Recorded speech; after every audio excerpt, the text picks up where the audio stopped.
ان کے مطابق ہر 5 میں سے 4 پاکستانیوں کا خیال یہ ہے کہ اس وقت ہمارا ملک غلط سمت میں جا رہا ہے، جس کا مطلب بہت واضح ہے کہ موجودہ حکومت یا موجودہ اسٹیبلشمنٹ میں سے 80% لوگ اسٹیبلشمنٹ سے یا اس حکومت سے غیر مطمئن ہیں، اور وہ سمجھتے ہیں کہ ہم غلط ڈائریکشن میں جا رہے ہیں، یا جس ٹریک پر ہمیں ڈالا گیا ہے یا جو سارا کچھ ہو رہا ہے یہ پاکستان کے حق میں نہیں ہے۔ رجیم چینج کرنے والوں کے لیے یقیناً یہ ایک آئی اوپنر سروے ہے۔ چلیں، آپ اگر تو یہ کہتے ہیں کہ عوام نہیں مان رہی، ایک جعلی قسم کا ٹویٹر ٹرینڈ ہے جو تحریک انصاف نے جاری کیا ہے، شروع کر دیا ہے، جیسے جھنڈا لگاؤ مہم ہے، بالکل ٹھیک ہے، ایسا ہی ہوگا، لیکن 80% پاکستانی جو سمجھتے ہیں کہ پاکستان رائٹ ڈائریکشن میں نہیں ہے، اس کا مطلب یہ ہے کہ پاکستان غلط ڈائریکشن میں جا رہا ہے، پاکستان میں موجودہ حکومت اور اسٹیبلشمنٹ غلط فیصلے کر رہی ہے، پاکستان میں غلط چیزیں ہو رہی ہیں۔ اس کا مطلب ہے جو پاکستانی قوم چاہتی ہے وہ نہیں ہو رہا۔ اب آپ اس سے اندازہ لگا لیجئے کہ آگے صورتحال کیا ہے۔ اب یہ موجودہ حکومت جیسے بظاہر نظر آ رہی ہے ویسے ہے نہیں، صورتحال خراب ہے، اور صورتحال خراب کیسے ہے؟ اگر ملک کا ڈپٹی پرائم منسٹر آ کے شکوے شکایتیں کرنا شروع کر دے تو پھر آپ مان لیجئے کہ پی ڈی ایم کے ساتھ نگران وزیر اعظم کے معاملے پر بھی ہینڈ ہوا ہے یا پرینک ہو گیا ہے۔ اب خبریں یہ ہے کہ نگران وزیر اعظم کون ہوگا۔ میں اسحاق ڈار کی زبانی پہلے آپ کو بتاتا ہوں، پھر اگلی تفصیلات کی طرف جاتے ہیں۔ اسحاق ڈار کہتے ہیں کہ نگران وزیر اعظم کے لیے ان کا نام چل رہا ہے جنہوں نے معیشت کا بھٹا بٹھایا ہے، یعنی اگر آپ یہ سمجھ رہے ہیں کہ محسن بیگ آئے گا تو آپ ٹھیک نہیں سمجھ رہے، آپ سمجھ رہے ہیں کہ نجم سیٹھی آئے گا تو وہ بھی ٹھیک نہیں ہے۔ اب اس حوالے سے موجودہ صورتحال میں 2 نام ہیں، ایک ڈاکٹر رضا باقر جو سابق گورنر اسٹیٹ بینک ہیں، ان کا نام ہے، دوسرے نمبر پر حفیظ شیخ کا نام ہے۔ اب میں آپ کو بتا دیتا ہوں کہ حالات ہیں کیا۔ اس وقت آپ کو پتہ ہے کہ آئی ایم ایف کے ساتھ مذاکرات ہوئے، ایون چند دن پہلے برطانوی حکام اور آئی ایم ایف کے ساتھ جو ایک میٹنگ تھی، اس میٹنگ میں پاکستان کی نمائندگی رضا باقر نے کی۔ شہباز رانا نے یہ 23 جون کو خبر بریک کی تھی۔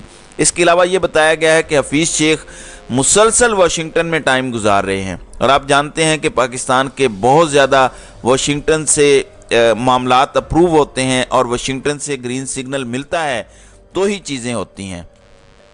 اب اس کا مطلب کیا ہے؟ آپ جانتے ہیں کہ رضا باقر کو بھی عمران خان نے لگایا تھا، حفیظ شیخ کو بھی اگر عمران خان نے نہیں لگایا لیکن عمران خان کے دور میں ضرور لگایا گیا تھا۔ بتایا جاتا ہے کہ جب انہوں نے اوتھ لیا اس دن عمران خان اور حفیظ شیخ کی پہلی ملاقات ہوئی، اور وہ وجہ کیا ہے؟ وجہ بہت زیادہ سادہ ہے۔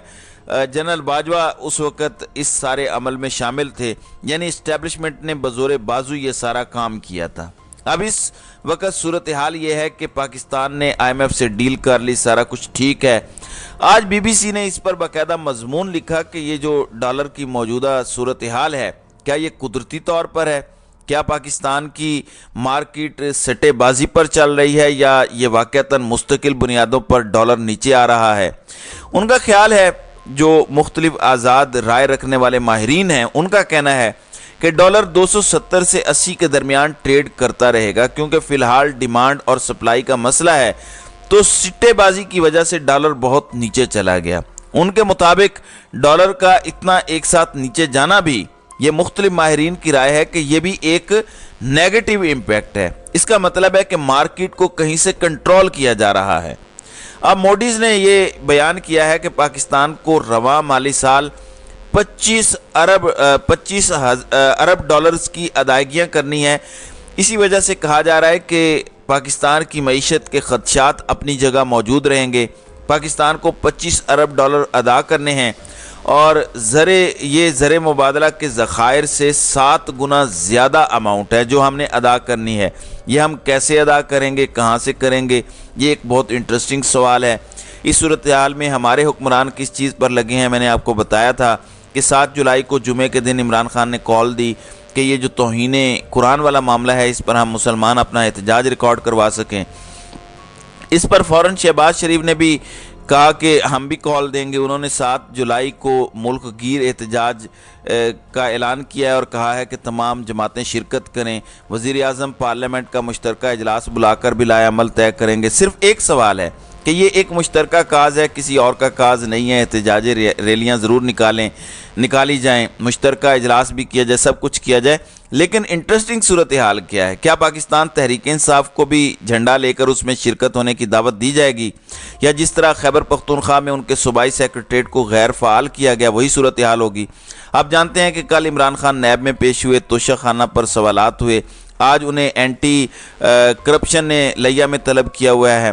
اب عمران خان کی مشکلات تو ساتھ ساتھ چلتی رہیں گی، لیکن سوال یہ ہے کہ چونکہ 7 جولائی پوری قوم کا دن ہے، پوری قوم نے احتجاج کرنا ہے، تو کیا تحریک انصاف کو بھی بطور سیاسی جماعت، بطور مسلمان یا بطور پاکستانی اس میں شرکت کی اجازت ہوگی یا نہیں ہوگی؟